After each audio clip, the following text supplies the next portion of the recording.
안녕하세요, 섭입니다. 이번에는 스트랩 같이 조금 좁고 길게 생긴 가죽을 끝부분을 마감 처리를 할 때 라운드 커터를 어떻게 쓰는지 한번 알려드릴게요. 물론 끝부분을 이렇게 좌우가 대칭인 내가 그린 패턴대로 해서 깔끔히 재단하는 방법도 있습니다. 그런데 꼭 굳이 이렇게 할 필요가 없는 경우들도 있죠. 그냥 끝에 간단히 처리를 해주고 싶은데 그런 경우에 가지고 있는 라운드 커터를 쓰시는 경우들이 가끔 있어요. 근데 이 라운드 커터를 쓸 때 종종 이런 경험들 해보셨을 거예요. 이렇게 라운드가 뭔가 대칭이 아니고 삐뚤어져서 잘리는 그런 경험들을 해보셨을 건데, 그러면서 이제 한 번씩 더 자르고 있죠. 맞을 때까지. 그런데 그렇게 하지 마시고 제가 공유해드리는 방법을 쓰면 조금 더 쉽게 하실 수가 있을 거예요. 자를 가지고 이 자를 이 스트랩 끝부분, 자를 부분에 수직으로 댑니다. 수직으로 맞춰 놓고 라운드 커터를 이 자에 딱 대는 거죠. 그러니까 이 자가 하는 역할은 이 라운드 커터가 틀어지지 않게끔 잡아주는 역할을 하는 겁니다. 보통 이렇게 삐뚤어진 것 같은 경우는 이쪽 끝이랑 이쪽 끝이 맞아 떨어지지 않아요. 수직이 아니에요. 근데 얘랑 얘가 수직으로만 돼도 얘가 올바르게 보이거든요. 그래서 그걸 자를 가지고 댄 다음에 잡아두고 수직으로 이렇게 잡아두고 고정시키신 다음에 그 다음에 이제 눌러서 자르시는 거죠.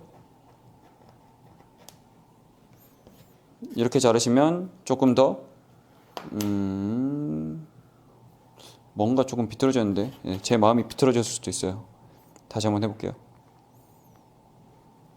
이렇게 딱 대놓고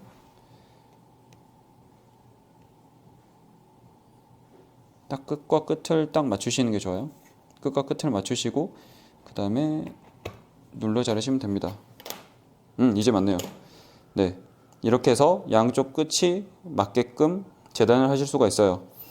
이렇게 하시면 점점 스트랩이 줄어드는 게 아니라 한 번이나 두 번 정도에서 깔끔히 잘라내실 수가 있을 겁니다. 그렇게 하시고 가끔 이런 경우가 있어요. 나는 이 라운드로 이 느낌 정도를 하고 싶은데 이 스트랩이 이제 너무 클 때, 그래서 이렇게 됐을 때 라운드 커터 이 날 폭보다 넓을 때가 있습니다. 이럴 때는 어떻게 하시는 게 좋냐면, 예를 들어서 제가 이거 가지고 해볼게요. 그러면 딱 대보면 조금 남아요. 양쪽 끝이 조금 남는데 이것도 동일하게 하시는 거예요. 우선 동일하게 잡고 수직을 잡아두고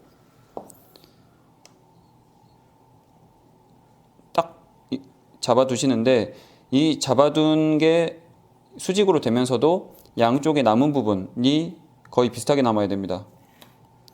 이 양쪽 끝이 비슷하게 남아야 돼요. 그래서 이렇게 해서 한번 자르시고 그 다음에 어떻게 하시냐면 살짝 빼서 이 라운드대로 해서 이쪽을 한번 더 잘라주시고 반대편도 라운드 그대로 잡아서 한번 더 자르시면 이렇게 깔끔히 자르실 수가 있어요. 이 라운드, 이 느낌을 그대로 내는 거죠. 그래서 가운데를 기준으로 한번 자르고 넘어가서 자르고 반대편도 마저 잘라주고. 그런데 이 폭이 만약에 너무 작아버리면 안 되겠죠. 이렇게 작은 사이즈로는 아무리 돌아도 이 안에서밖에 안 도니까. 그래서 그 점은 한번 확인을 해보고 재단을 하시면 좋을 것 같습니다. 다음에는 다른 영상으로 찾아오겠습니다. 감사합니다.